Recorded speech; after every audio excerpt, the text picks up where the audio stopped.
अस्सलाम वालेकुम जी, उम्मीद करता हूँ आप ठीक हो गए। देख लो दोस्तों, मिस्त्री साहब साढ़े छत पा रहे ने। छत के उत्ते वेख लो किवें रेड़ के अगां जा रहे ने।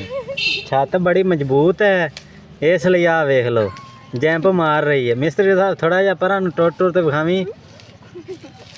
आ वेख लो जी, मिस्त्री साहब वाली छत ते जान नूं डर रहे ने। आ वेख लो छत असीं पा रहे हैं जी। वाया इन्हां दा हैगा तकरीबन बांसां दा 11 फुट।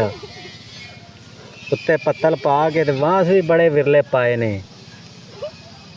1.5 2 फुट ते बांस पाया हुआ है। ते मिस्त्री साहब हरी हुण लिंबू ने। आ वेख लो मिस्त्री दियां आपदियां लत्तां पे कंबदियां ने। छत पे कंबदी पुत्तर। छत कंबदी भी कि तू भी कंबदा पिया? ठीक है।